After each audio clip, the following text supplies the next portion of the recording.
मैं Dheeraj Saxena, assistant professor, government law college Churu से आज LLB थर्ड ईयर की इक्विटी ट्रस्ट के पेपर में सेकेंड यूनिट पर चर्चा कर रहा हूँ, जिसमें हम मैक्सिम्स ऑफ इक्विटी पर सामान्य चर्चा करेंगे। जैसा कि पिछली वीडियो में हमने कंसेप्ट ऑफ इक्विटी में चर्चा की थी कि साम्य और साम्य के सिद्धांतों की जो उत्पत्ति हुई है वह सामान्य विधि की कठोरता, अनम्यता और उसमें जो रिक्तता की पूर्ति साम्य के द्वारा की जाती है और लीगल प्रोसीडिंग में एक स्मूथनेस जो है वो साम्य के माध्यम से चांसरी न्यायालय द्वारा ब्रिटेन में प्रदान किए जाने का प्रयास किया जाता रहा है। साम्य की कंसेप्ट पर चर्चा करने के दौरान हमने ये चर्चा भी की थी कि साम्य जो है वह रोमन विधि में सूत्रों के आधार पर उत्पन्न जो है वह हुई थी और इन सूत्रों को ही साम्य के रूप में लागू जो है वह किया गया था। इनका दूसरा नाम अगर हम देखें तो कई बार क्वेश्चन इक्विटेबल राइट्स और इक्विटेबल रेमेडीज़ के नाम से भी आपके पूछा जाता है। तो दोनों ही प्रश्नों का एक ही उत्तर जो है वह है मैक्सिम्स। इन्हीं मैक्सिम्स में राइट्स और रेमेडीज़ पर बात की गई है कि ये जो साम्य के सिद्धांत हैं, जो नियम हैं, वे सत्यता और नैतिकता, न्याय के सिद्धांत और दायित्वों पर आधारित हैं। इन सूत्रों पर यदि हम बात करें तो ये कुल मिलाकर 12 सूत्र आपके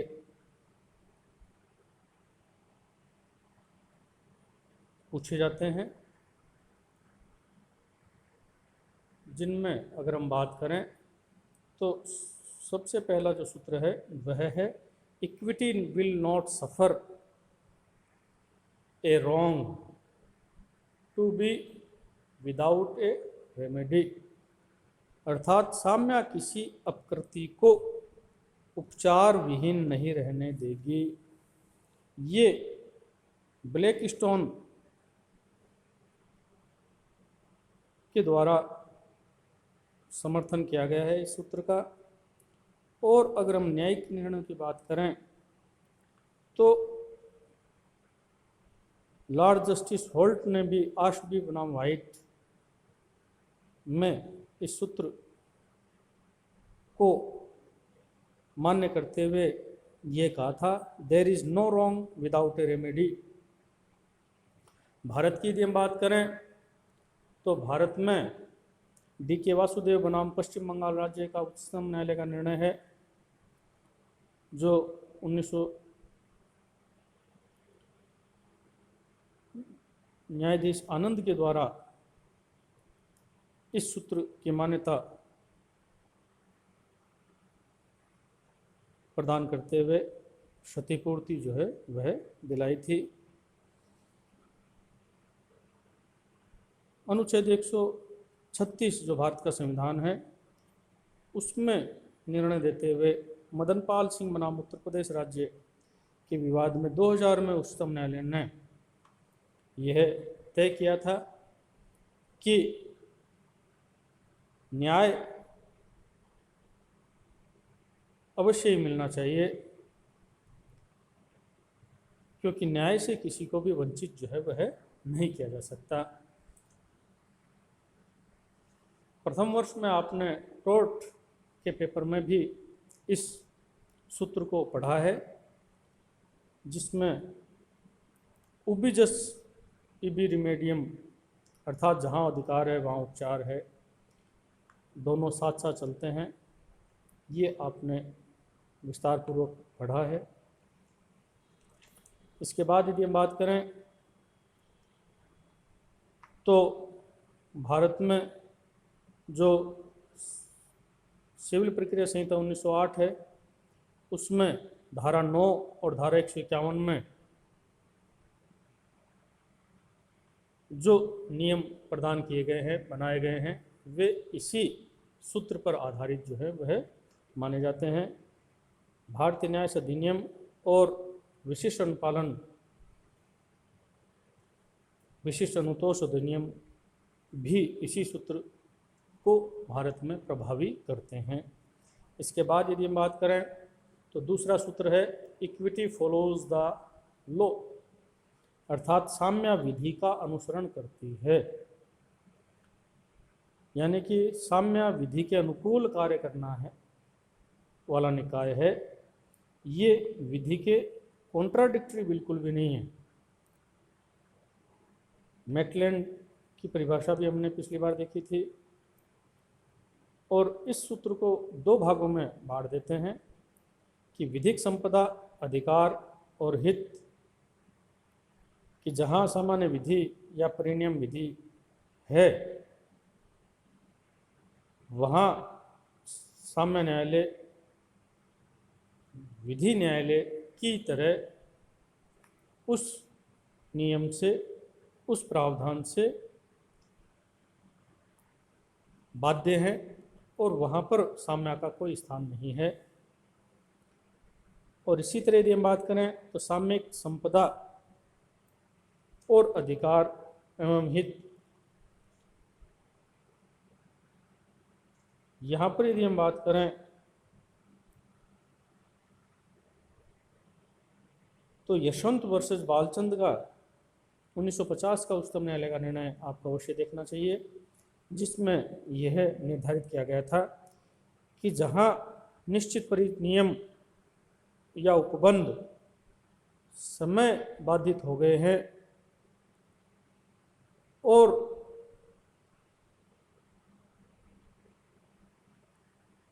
वहाँ साम्य के नियमों का प्रयोग जो है वह नहीं किया जाता।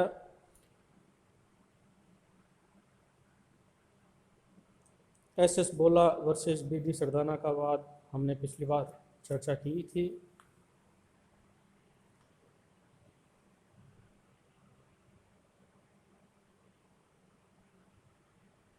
इसके कुछ अपवाद भी माने जाते हैं, जैसे जहाँ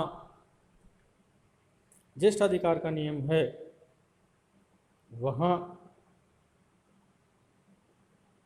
साम्य जो है वह हस्तक्षेप करती है। सीमावधि वाले नियम जो आपने कंपनी लॉ में पढ़े हैं,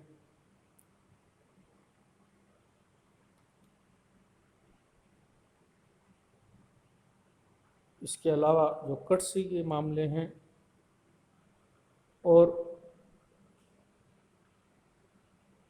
जो फ्री होल्ड की संपत्ति हैं, वहाँ पर ये नियम जो है वह लागू नहीं किया जाता। भारत में यदि हम बात करें तो भारत में जो भारतीय परिसीमा अधिनियम है वह लागू होती है, और जो भी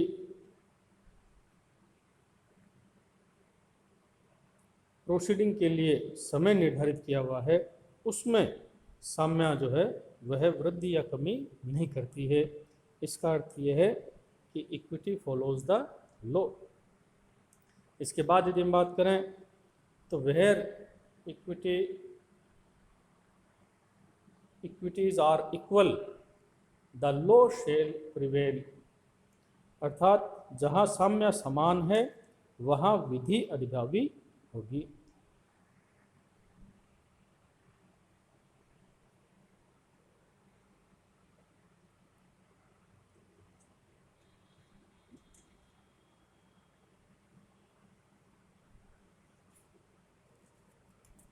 लो शैल प्रिवेल का अर्थ है विधिक अधिकार जो हैं वो साम्यिक अधिकारों से अधिक महत्वपूर्ण समझे जाएंगे और स्वीकार किए जाएंगे।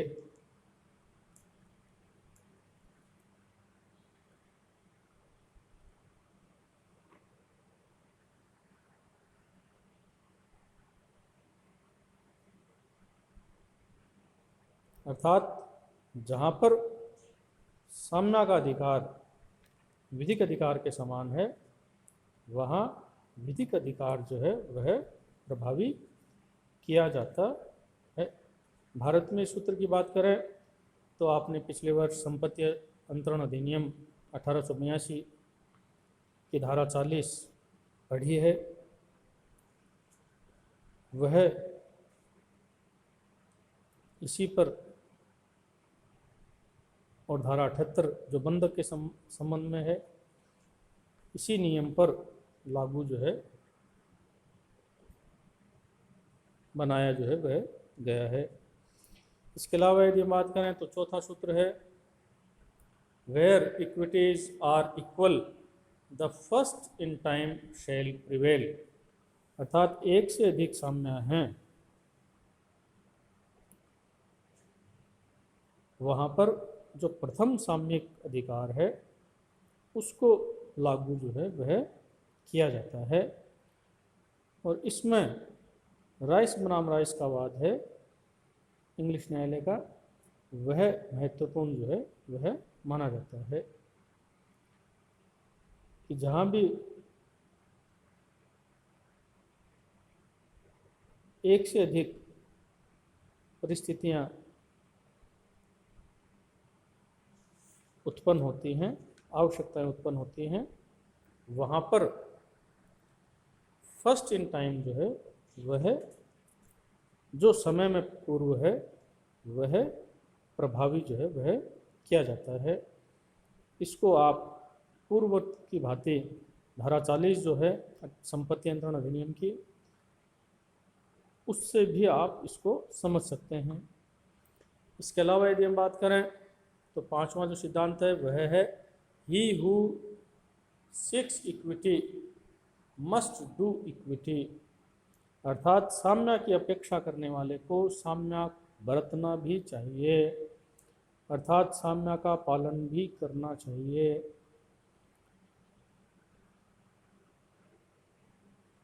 क्योंकि वादी प्रतिवादी दो पक्षकार होते हैं, तो अगर एक पक्षकार दूसरे पक्षकार से अपेक्षा करता है कि आप साम्य बरतें, समानता बरतें, तो उसको स्वयं भी दूसरे पक्षकार के विरुद्ध सहिष्णुता कह लीजिए, न्याय के सिद्धांत कह लीजिए, नैतिकता कह लीजिए, वह अवश्य ही बरतनी चाहिए।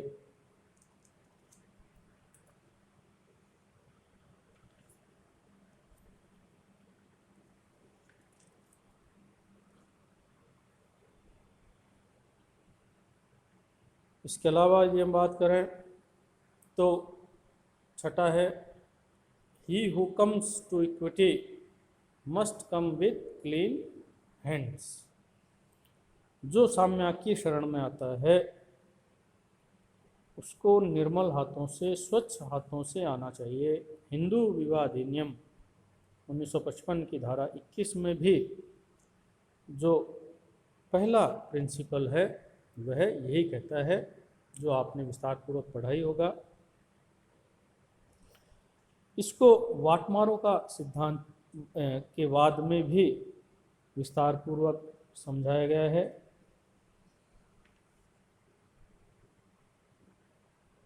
और इसमें हम न्यास का, व्यादेश का, विशिष्ट अनुपालन का, रेसिशन और कैंसिलेशन का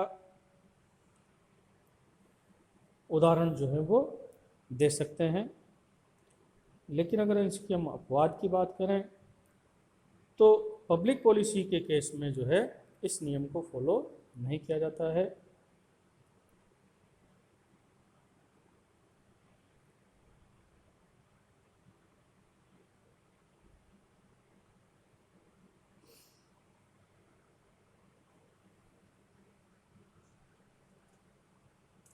अगर हम अगले साम्यक सूत्र की बात करें तो इक्विटी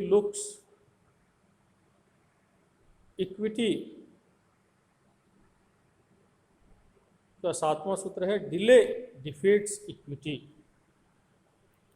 अर्थात विलंब जो है वह साम्य को पराजित करता है। इसको हम पिछले सूत्र में भी देख चुके हैं कि equity follows the law. Limitation act जो है भारतीय परिसीमा अधिनियम कह लीजिए, मर्यादा अधिनियम कह लीजिए, उसमें भी ये नियम किया गया है कि हर दावा जो है वह नियत कालावधि के भीतर न्यायालय में प्रस्तुत किया जाना चाहिए। अगर विलंब का कोई न्यायोचित कारण हो उसको छोड़कर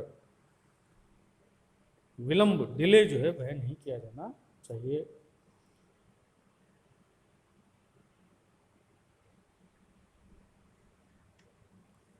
और अगर वो किया जाता है तो फिर विधिक अधिकार जो है वह तो बना रहता है, लेकिन उस अधिकार को न्यायालय के माध्यम से लागू करने का अधिकार जो है वह समाप्त हो जाता है। तो यही बात यह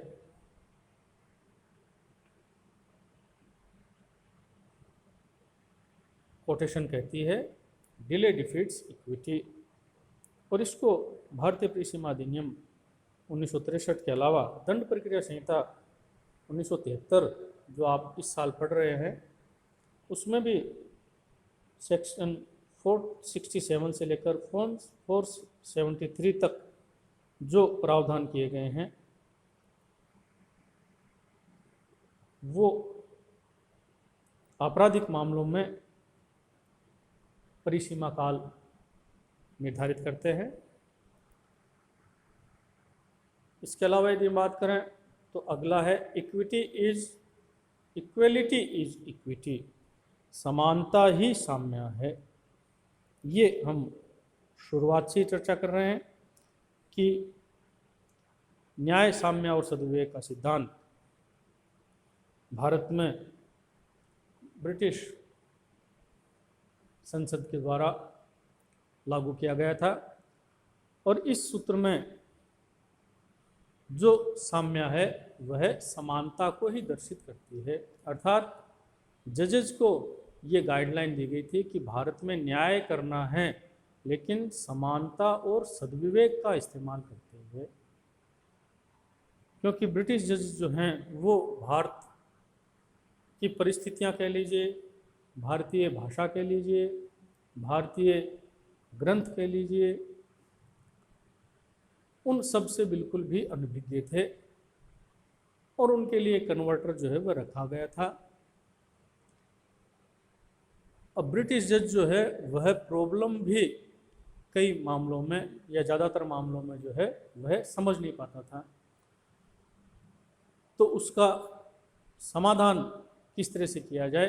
तो चूंकि वे ब्रिटिश कानून के जानकार थे इसलिए उनको ये सूत्र, ये छलनी कह लीजिए, वो प्रदान की गई थी कि आप भारत में जाइए और अगर आपको कहीं भी कन्फ्यूजन हो, कहीं भी असमानता लग रही हो, कहीं भी कठोरता लग रही हो, कहीं भी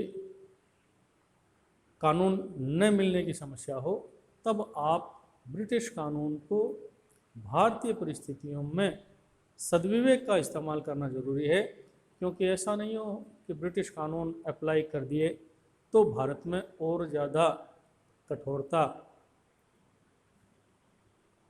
लागू कर दी जाए। तो इसलिए सद्विवेक का इस्तेमाल भी जो है वो अवश्य किया जाना चाहिए। इसकी यदि हम बात करें तो इक्वलिटी में आप भारतीय संविदा अधिनियम पढ़ चुके हैं, उसकी धारा 43, धारा 146, भारतीय न्यास अधिनियम इस अभी हम पढ़ेंगे, उसकी धारा 27 है, संपत्ति नियंत्रण अधिनियम आप पिछली बार पढ़ चुके, उसकी धारा 82 है। तो ये कुछ उदाहरण हैं जिनमें भारत में यूँ कह लीजिए कंट्रीब्यूशन कह लीजिए उसको लागू जो है वह किया गया था, समानता जो है वह लागू की गई थी। इसके ये जो नियम है वह जो जॉइंट फंड हैं या जॉइंट प्रॉपर्टी हैं या असेट्स हैं उनको जो है डिवाइड करने के लिए, डिस्ट्रीब्यूट करने के लिए लागू जो है वह किया जाता है। संविदा अधिनियम की धारा 43, 61, 70 ये सब आप पढ़ चुके हैं, जहाँ पर इस सूत्र को प्रयोग जो है वह किया गया था। इसके बाद यदि हम बात करें तो 9वां सूत्र है equity looks to intent rather than to the form. Intent मतलब इंटेंशन, अभिप्राय, आशय, अर्थात साम्य जो है वह अभिप्राय को देखती है, फॉर्म अर्थात आकार या रूप को नहीं देखती। ये आप आईपीसी जो है उसका उदाहरण आप पूरा ले सकते हैं, जिसमें आपने पढ़ाई है कि इंटेंशन जो है उससे आशय, उद्देश्य जो है वह कार्य का जो है उसको अपराध की श्रेणी में बना देता है।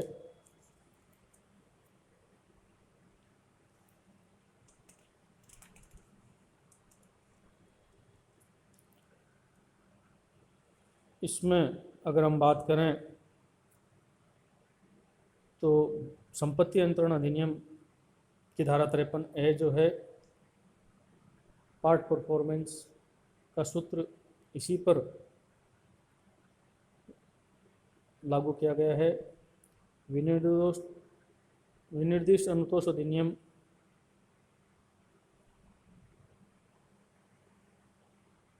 में भी इस सूत्र को बहुत प्रयोग किया गया है। धारा 40 का हम पहले भी वर्णन कर ही चुके हैं। इसके बाद यदि हम बात करें तो 10वें जो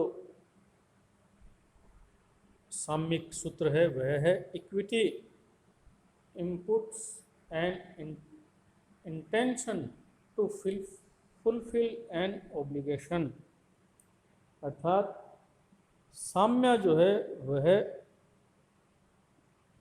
दायित्व की जो पूर्ति करती है,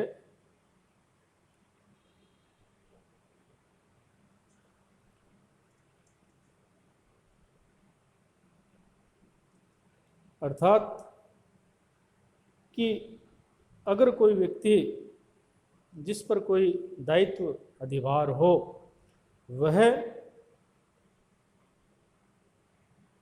कार्य अगर समरूप में भी अगर वो कर देता है तो साम्य ये मान लेती है कि उसने जो है वह कार्य पूर्ण कर दिया है।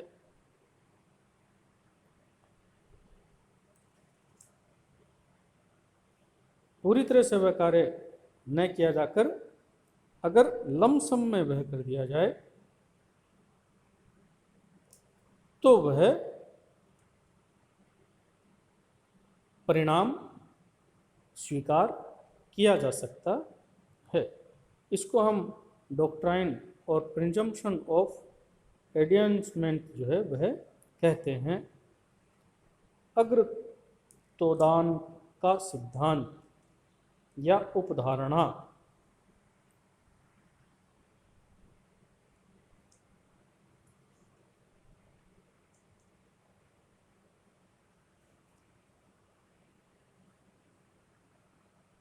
गोपी कृष्ण बनाम गंगा प्रसाद का इंडियन अपील्स पर निर्णय इंग्लिश निर्णय की अगर हम बात करें तो एमरी बनाम एमरी का चांसरी कोर्ट का निर्णय है, जहां पर इस संबंध में निर्णय जो है वो किए गए थे। इसके बाद यदि हम बात करें तो 11वां जो है वह सूत्र है, equity looks on that as done which ought to have been done। अर्थात साम्या जो किया जाना चाहिए उसी को किया गया मानती है।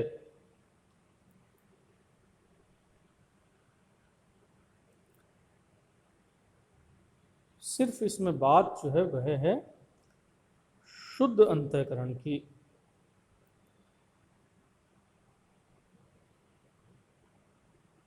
कि साम्या किसी समव्यवहार की विषय वस्तु से जहाँ तक परिणाम और प्रसंगति इंसिडेंट का संबंध है उसी रीति से व्यवहार करता है, मानव पक्षों द्वारा अपेक्षित अंतिम कार्यों का संपादन ठीक उसी प्रकार कर दिया गया हो जैसा कि किया जाना चाहिए था। ये एक सामान्य परिकल्पना भी मानी जाती है, जिसमें आप ने विभिन्न तरह के अधिनियम पढ़े होंगे और उनमें एक संरक्षण जो है वो भी आपने अवश्य ही देखा होगा कि जो भी विधिक कार्य हैं वो कार्य उसी भांति किए गए हैं जो नियमानुसार किया जाना चाहिए था। तो जो भी आपके लोक सेवक हैं उनको संरक्षण जो प्रदान किए गए हैं वो इस उक्ति से प्रभावित आप मान सकते हैं, रख सकते हैं, जिनमें एग्जीक्यूटरी जो कॉन्ट्रैक्ट्स हैं और कन्वर्जन संपरिवर्तन और जो भागिक पालन का सिद्धांत हमने जिसकी बात की थी उस पर इस सिद्धांत को जो है, इस आधार सूत्र को जो है वह मान्य किया जाता है।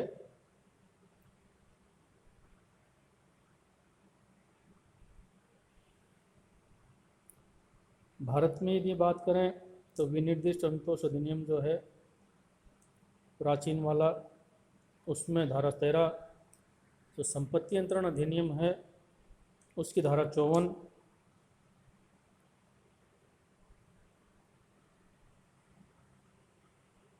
भारतीय संविदा अधिनियम है उसकी धारा 56,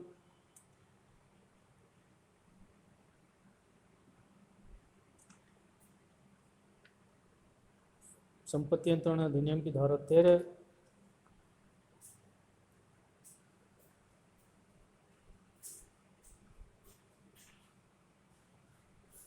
आदि का जिक्र जो है, और धारा 40 तो आपका है ही, 53A है ही, इनका जिक्र आप इसमें कर सकते हैं। अंतिम जो सूत्र है वह है इक्विटी एक्ट्स इन पर्सोनेम। इसमें भी आपने टोर्ट के पेपर में विस्तार से अवश्य पढ़ा है। राइट इन रेम भी अधिकार हैं और राइट इन पर्सोनम भी अधिकार हैं। राइट इन रेम जो हैं वो सर्वबंधी अधिकार माने जाते हैं, संपूर्ण विश्व के विरुद्ध वो अधिकार हैं। लेकिन साम्या जो है वह पर्सोनेम की भांति व्यवहार करती है, अर्थात व्यक्तिबंधी केवल मात्र उसी संबंधित व्यक्ति के विरुद्ध ही प्रयोग की जा सकती है, संपूर्ण विश्व के विरुद्ध नहीं। अगर प्रतिवादी का आचरण विपक्षी का आचरण दोषपूर्ण कपटपूर्ण है तो ही इक्विटी जो है वह लागू की जा सकती है। चांसरी न्यायालय जो है वो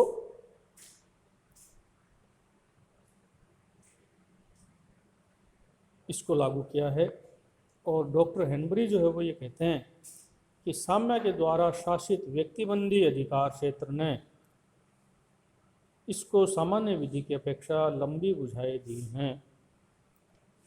न्यायाधीश मुखर्जी भी ये कहते हैं कि व्यक्तिबंदी नियम सचमुच एक ऐसा अस्त्र है जिसके द्वारा आरंभिक चांसलरों ने सामान्य विधि न्यायालय के विरुद्ध अपने अधिकार क्षेत्र का निर्माण किया। तो ये जो सूत्र है इक्विटी एक्ट्स इन पर्सोनेम, ये भी एक महत्वपूर्ण नियम जो है वह माना जाता है और जिसके माध्यम से चांसलरी न्यायालयों के द्वारा साम्य और साम्यिक नियमों का विकास प्रादुर्भाव जो है वह किया है। अगर हम भारत की बात करें तो भारत में जो आपकी व्यवहार प्रक्रिया संहिता है 1908, सीपीसी उसकी धारा 16 है, लेटर्स पेटेंट है धारा 120, और अगर हम बात करें तो